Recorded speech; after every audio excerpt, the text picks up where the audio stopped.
আমাকে সবচেয়ে সাধারণ যে প্রশ্নটি জিজ্ঞাসা করা হয় তা হলো আমি কিভাবে অনুপ্রাণিত হব। কিন্তু আমি মনে করি এর চেয়েও ভালো প্রশ্ন আছে এবং তা হলো আমরা কিভাবে শৃঙ্খলাবদ্ধ হব। কারণ অনুপ্রেরণা ক্ষণস্থায়ী, আসে আর যায়। অন্যদিকে শৃঙ্খলা একটি দক্ষতা, এবং দক্ষতা শেখা যেতে পারে। উদাহরণস্বরূপ, আপনি যখন কোনো বাদ্যযন্ত্র বাজানো শিখতে চান তখন অনুশীলনের জন্য অনুপ্রাণিত না হওয়া পর্যন্ত অপেক্ষা করবেন না। আপনি শুধু বসুন এবং এটি করুন। এখন স্পষ্টতই এর বিভিন্ন স্তর রয়েছে। প্রথম দিকে সবকিছুই কঠিন ছিল, তাই আপনাকে ছোট থেকে শুরু করতে হবে এবং তারপর নিজের মতো করে কাজ করতে হবে। যেমন আমি যদি পিয়ানো বাজানো শিখতে চাই, আমি বসে মোজার্টের ষষ্ঠ সিম্ফনি আমার প্রথম গান হিসেবে শেখার চেষ্টা করব না। পরিবর্তে আমি কিছু মৌলিক কর্ড দিয়ে শুরু করতাম এবং তারপর সেখান থেকে আমার পথে কাজ করতাম। কিন্তু প্রশ্নটিতে ফিরে আসি, আমরা কিভাবে শৃঙ্খলাবদ্ধ হব? উত্তর হলো, আমরা তা করব না। শৃঙ্খলা এমন কিছু নয় যা আপনি খুঁজে পান, এটি এমন কিছু যা আপনি তৈরি করেন, এবং আপনি এটি আপনার অভ্যেসের মাধ্যমে তৈরি করেন। আপনার অভ্যেসগুলি হয় আপনাকে শৃঙ্খলাবদ্ধ করে তোলে অথবা আপনাকে শৃঙ্খলাহীন করে তোলে। সুতরাং আমি আপনাকে অভ্যাসের দুটি উদাহরণ দিচ্ছি যা হয় আপনাকে আরও শৃঙ্খলাবদ্ধ বা কম শৃঙ্খলাবদ্ধ করে তুলবে। অভ্যাস নং ১, বিলম্ব। আপনি যদি বিলম্ব করেন তার মানে আপনি শৃঙ্খলাবদ্ধ নন। এর মানে হলো যে আপনি এখনকার পরিবর্তে পরে কাজ করা বেছে নিচ্ছেন। তাহলে আপনি কি করেন? আপনি নিজেকে বলেন যে আমি আর কখনো বিলম্ব করব না। এটা ঘটবে না, কারণ বিলম্ব করা একটি অভ্যেস। নিজের কাছে প্রতিশ্রুতি দিয়ে আপনি কোনো অভ্যেসকে কাটিয়ে উঠতে পারবেন না। আপনি আপনার কর্ম পরিবর্তন করে একটি অভ্যাসকে অতিক্রম করেন। সুতরাং আমি আর কখনো বিলম্ব করব না বলার পরিবর্তে আপনার যা বলা উচিত তা হলো, আমি এখনই আমার কাজটি করতে যাচ্ছি। এবং এমনকি যদি আপনি এটি পছন্দ না করেন তবু আপনি এটি করেন। অভ্যাস নং ২ হল পারফেকশনিজম। পারফেকশনিজম অনুশাসনহীন। যে ব্যক্তি একজন পারফেকশনিস্ট, সে সবসময় জিনিসগুলি বন্ধ করে দেয়, কারণ তারা নিশ্চিত করতে চায় যে সব কিছুই নিখুঁত হয়। তারা নিশ্চিত করতে চায় যে তাদের কোনো ভুল নেই।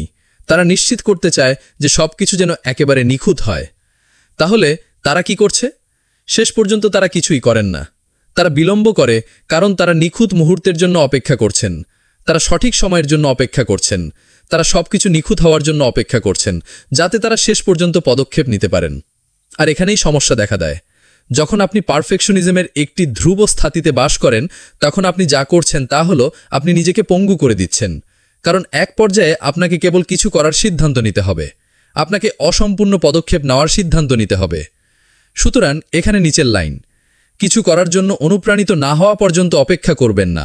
যতক্ষণ না আপনি এটি করতে চান ততক্ষণ অপেক্ষা করবেন না, শুধু করুন। শুধু প্রথম পদক্ষেপ নিন, কারণ একবার যখন আপনি প্রথম পদক্ষেপ নেবেন, অনুপ্রেরণা আসবে। অনুপ্রেরণা একটি তরঙ্গের মতো। আপনাকে তরঙ্গে চড়তে হবে। আপনি ঢেউর সঙ্গে লড়াই করতে পারবেন না। এবং তাই যা ঘটে তা হলো, যখন আপনি প্রথম পদক্ষেপ নেন, সেই সামান্য শক্তি যা আপনার ছিল, সেই সামান্য অনুপ্রেরণা যা আপনার ছিল, এটি তৈরি করতে এবং তৈরি করতে শুরু করে, যতক্ষণ না এটি অনুপ্রেরণার এই বিশাল তরঙ্গ হয়ে ওঠে যা আপনাকে এগিয়ে নিয়ে যায়। কিন্তু আপনি যদি এর বিরুদ্ধে লড়াই করতে চান, আপনি যদি এমন কিছু করতে চান যখন আপনি অনুপ্রাণিত নন, তাহলে আপনি পুরো পথেই সংগ্রাম করবেন। আপনি শুধু এটিকে প্রয়োজনের চেয়ে কঠিন করে তুলছেন। সুতরাং এখানে চুক্তি: অনুপ্রাণিত না হওয়া পর্যন্ত অপেক্ষা করবেন না। শুধু নকল করুন, নকল অনুপ্রেরণা নকল করুন যতক্ষণ না আপনি এটি তৈরি করেন। কারণ এখানেই মানুষ হওয়ার বিষয়বস্তু। আমরা আসলে আমাদের মস্তিষ্ককে কিছু করার জন্য রাজি করাতে পারি, এবং যা ঘটে তা হলো, একবার যখন আপনি আপনার মস্তিষ্ককে একটি কাজ করার রাজি করাবেন, তখন আপনার মস্তিষ্ক বিশ্বাস করতে শুরু করবে যে এটাই সে করতে চায়। এটা এমন যেন আপনি নিজেকে বলছেন, হে, আমি দৌড়াতে চাই। এবং প্রথমে আপনি এটি পছন্দ করেন না, কিন্তু আপনি যাই হোক দৌড়াতে চান। এবং কয়েক মিনিট পরে আপনার মনে হতে শুরু করে যে আপনি দৌড়াতে চান। আপনার শরীর নিজেকে বোঝাতে শুরু করে যে তারা এটাই করতে চায়। আর ঠিক এভাবেই আপনি শৃঙ্খলা গড়ে তোলেন। আপনি আপনার মনকে কিছু করার জন্য প্রতারিত করেন। আপনি জিনিসগুলি করার জন্য নিজেকে প্রতারিত করেন। আর তাই এই হলো চুক্তি: অনুপ্রেরণার জন্য অপেক্ষা করবেন না, শুধু কাজটি শুরু করুন। আপনি যদি শৃঙ্খলাবদ্ধ হতে চান, তাহলে এমন আচরণ করুন যেন আপনি ইতিমধ্যেই শৃঙ্খলাবদ্ধ। সময়ের সঙ্গে আপনার অভ্যেসও বদলে যাবে। আপনার উৎসাহ বৃদ্ধি পাবে। আপনার প্রয়োজনীয় সব অনুপ্রেরণা আপনার থাকবে, কারণ আপনি আর আপনার অভ্যেসের সঙ্গে লড়াই করছেন না, আপনি তাদের সঙ্গে কাজ করছেন।